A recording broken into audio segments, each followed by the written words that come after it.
Bonjour à tous et merci de suivre ce 6h30.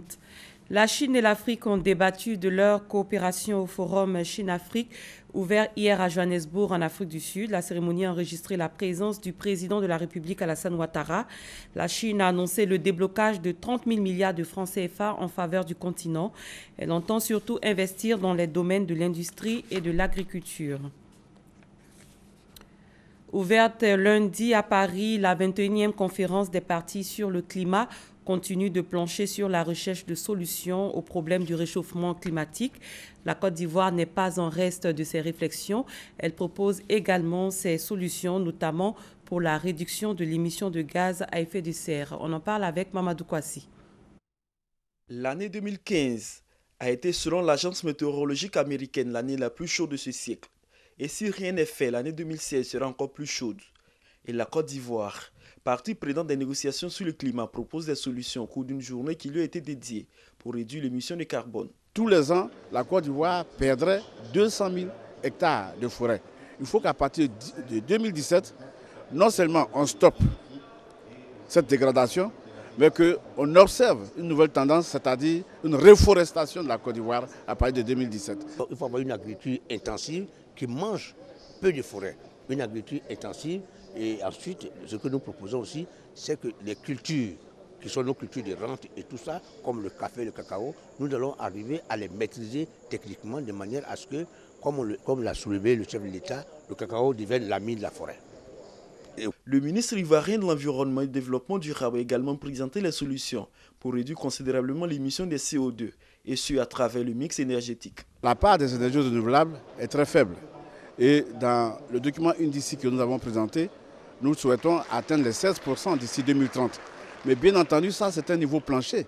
Et nous pensons que le gouvernement a la volonté d'aller au-delà.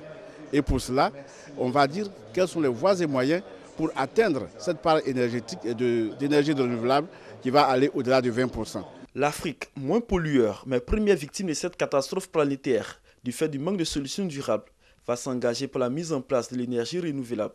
Mais la Côte d'Ivoire, pays forestier qui a sa végétation comme un atout essentiel, compte jouer un rôle important dans cette politique de lutte contre le changement climatique.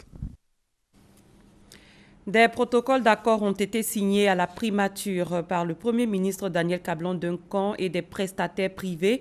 Ils concernent la construction d'immeubles à la place de la nation et l'acquisition partielle, la réhabilitation, la gestion et la maintenance des locaux de l'immeuble BCC au plateau. L'autoroute Abidjan-Yamoussoukro a été mise en service le 11 décembre 2013. Quel est son apport pour les riverains aussi bien que pour les usagers? Lanciné Bakayoko et Jean-Jacques Kwame reviennent sur les avantages, mais aussi les difficultés liées à cette infrastructure. Si au niveau des transporteurs, les activités connaissent une embellie, la nouvelle autoroute qui relie les capitales Abidjan et Yamoussoukro enregistre aussi une augmentation du nombre d'accidents. Téné, du 3 avril au 2 décembre 2015, le centre de secours d'urgence de Nzianois a enregistré 209 cas d'accidents.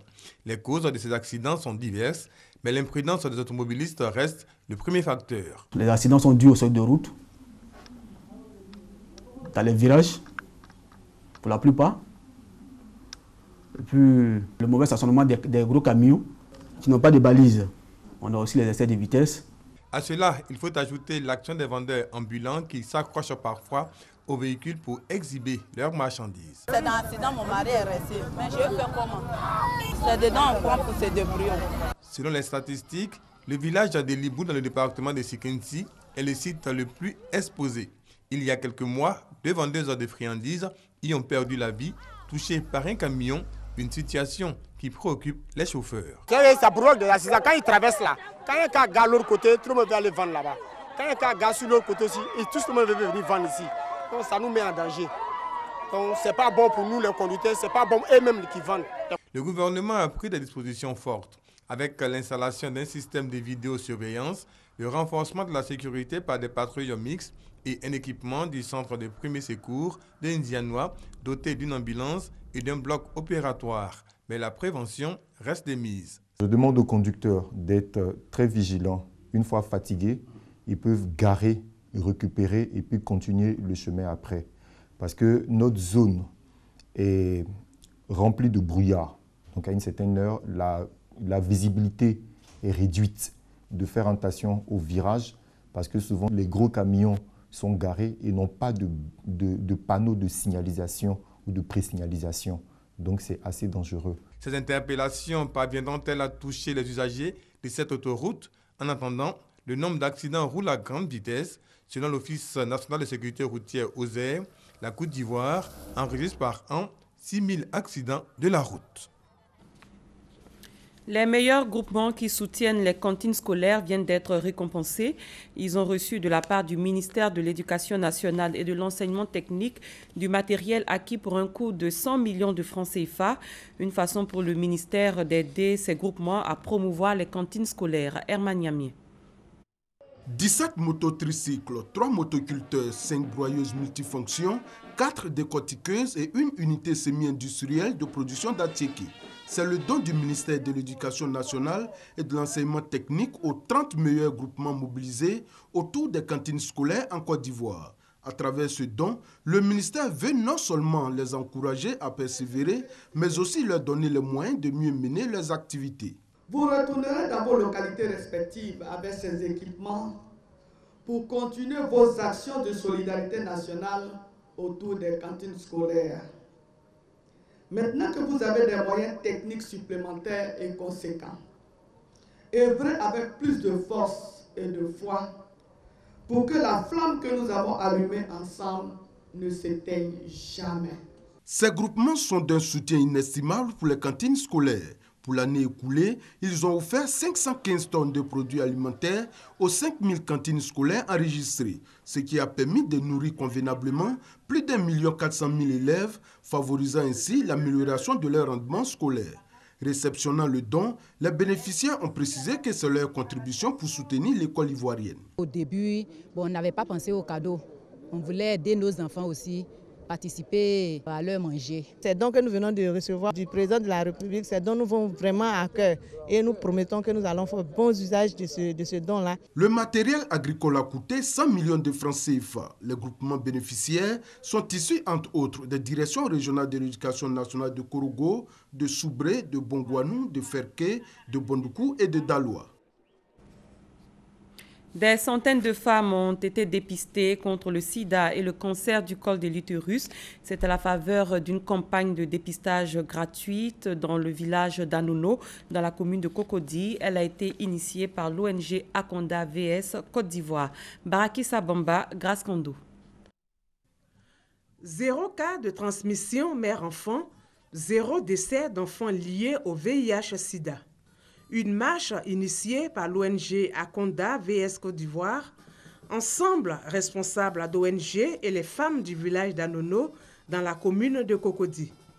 Occasion de donner des messages de sensibilisation sur le VIH-Sida et d'honorer la mémoire des victimes de la pandémie.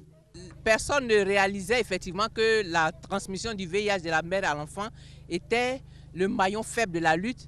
En même temps, c'est ce volet-là qui permettrait plus tard d'avoir 0 infection chez les enfants. Donc si nous ne mettons pas l'accent sur la prévention de la transmission de la mère à l'enfant, tous nos efforts seront vains. Des séances de dépistage gratuit du VIH-Sida et du cancer du col de l'utérus ont également meublé cette cérémonie. Je suis venue faire le test de dépistage du sida pour me protéger contre le VIH-Sida. J'invite mes amis aussi à venir faire le test comme moi aussi. C'est vrai que je ne suis pas encore mariée, mais j'ai un ami. On ne sait jamais.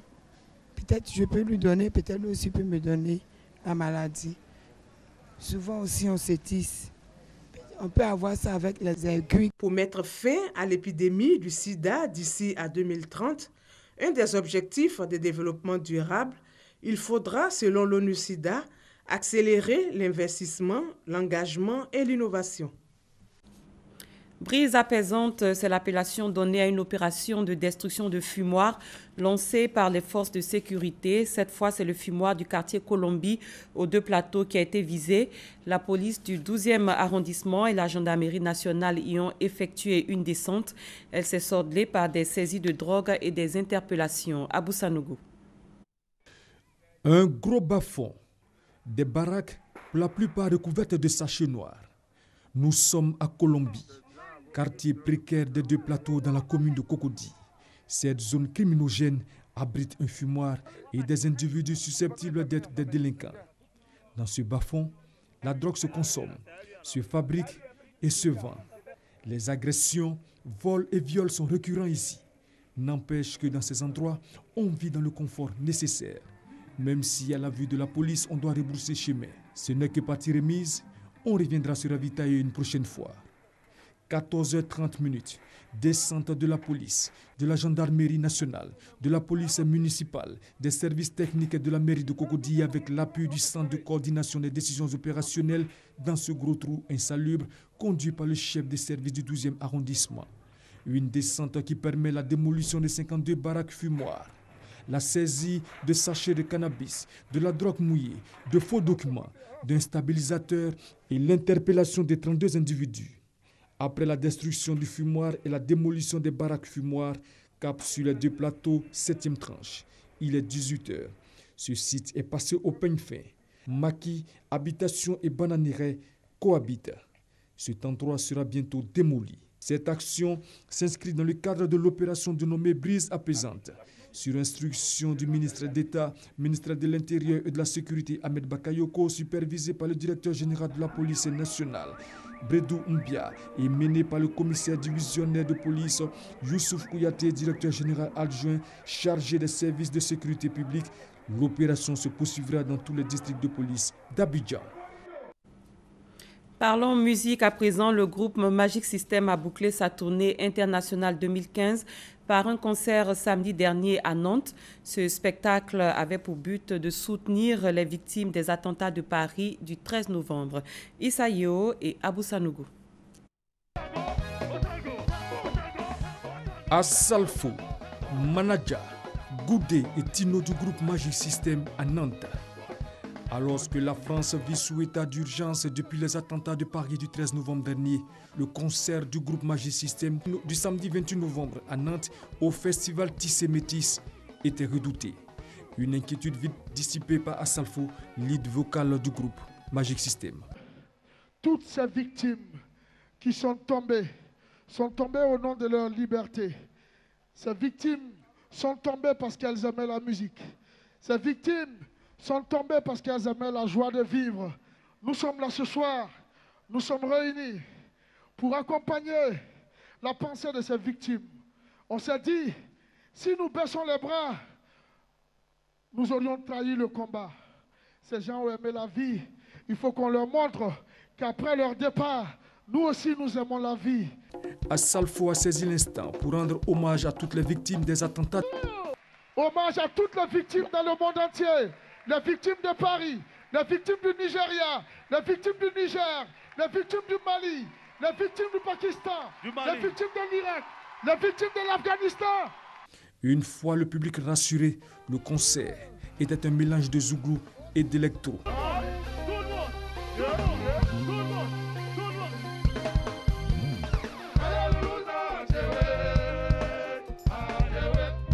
Comme à leurs habitudes, Assalfo, Manaja, Goudé et Tino ont assuré.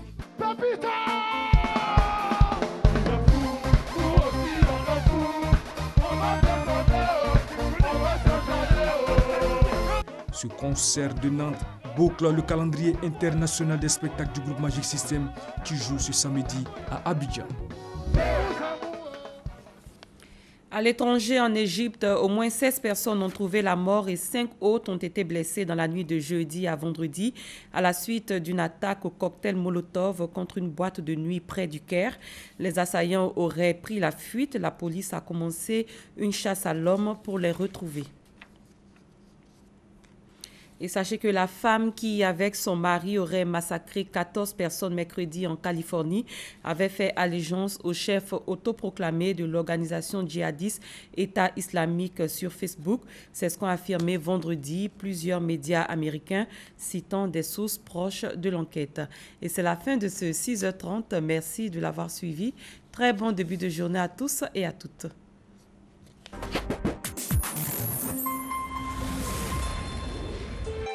RTI 1, la chaîne qui rassemble.